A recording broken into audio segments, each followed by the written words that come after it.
यहां व्यास गादी के ऊपर से जो हम बोलते हैं ना, वो सर्वव्यापक बोला जाता है, क्योंकि तरह तरह के लोग होते हैं, सबकी मति अलग अलग है, सबकी रुचि अलग अलग है, तो सबके लिए परोसना पड़ता है मेरे को।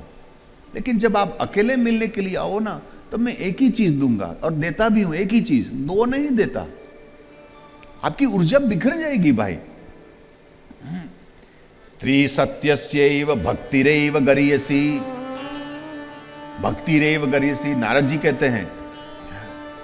कैसे करनी है?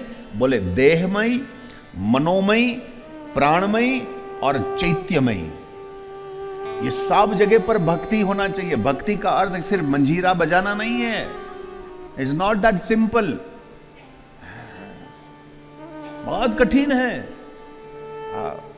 देहमयी, फिर मनोमयी, प्राणमयी और चैत्य, मन बुद्धि चित्त और अहंकार तक आपकी पहुंच जावे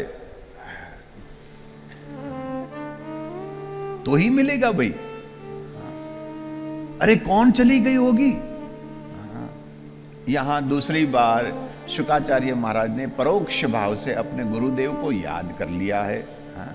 अनया आराधितो नूनम, अनुष्टुप छंद है। व्याकरण में अनेक अनेक छंद होते हैं। अनुष्टुप में 4 चरण, एक चरण में 8 अक्षर और कुल मिलाकर 32 अक्षर होना चाहिए। जहां बढ़ गया तो हम संधि करते हैं। यहां शुकाचार्य महाराज ने अनया आराधितो नूनम, तो कुल मिलाकर 10 होता है, तो ये अशुद्ध हो जाए, तो उन्होंने क्या किया, अ और आ की संधि कर दी, तो आराधी, आराधी, आराधी में अ और आ निकाल दो तो हो गया राधी, राधी, और राधिका हो गया राधिका आपकी, बस आगे। भागवत में इतना नहीं है, आप चिंता मत करो। मेरी जो अपनी पर्सनल एक जो ओपिनियन है वो मैं जानता हूं, और मेरे को बरसाने में पूर्व उसी के ऊपर ही बोलना है, इसलिए ज्यादा यहां तो नहीं बोलूं। बाकी मेरी अपनी आराधी, आराधना करने वाली गोपी, अविरत, अविरत माने 24 घंटे, एक क्षण के लिए जो विभक्त नहीं होती, सो प्रभु की प्यारी हुई। हम भी तो करते हैं, लेकिन जब संसार से हम व्यवहार करते ना, तो भूल जाते। हमारी भक्ति खंडित है, कंटिन्यूटी नहीं है भला। तो आप कहोगे तो भाई ऐसे के अभ्यास करो, अभ्यास करो।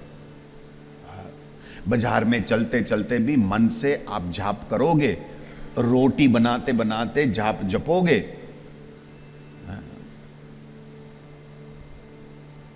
अविरत बहती रहे तो। और प्रकट नहीं करना हो, रसोई करते करते करोगे तो कई लोगों को, परिवार वालों को तकलीफ हो जाती है। 2-4 दिन पहले एक बिटिया का फोन आया, बड़ी दुखी थी, बोले आप ये पति देव को कुछ कर दो ना भाई, जब भी देखो बस इसी के बारे में बोलते हैं। और मुझे दुख होता है, मेरे कन्हैया के बारे में जब बोलते हैं, मैं जब साधना करूं या माला करूं तो ये बस, जब भी मैं उनकी और कुछ करूं ना, तो तुरंत उसको याद आता है कि तू ये कर रही है, तुम ये नहीं कर रही है, नहीं कर रही है। झाड़ू पोता करती हूं तब नहीं बोलेगा, रसोई करती हूं तब नहीं बोलते हैं, बच्चे को शिक्षा दीक्षा दूं तब नहीं बोलेगा, अपने सगे संबंधी का जो टेलीफोन आवे इनसे बात करूं तब नहीं बोलेगा। लेकिन सुबेरे मैं माला करूं या ठाकुर जी की सेवा करूं ना, वो उसको बहुत खटकता है। तुकाराम की तरह करो, उनकी भी पत्नी ऐसी थी, वो करती तो ये और भजन करे।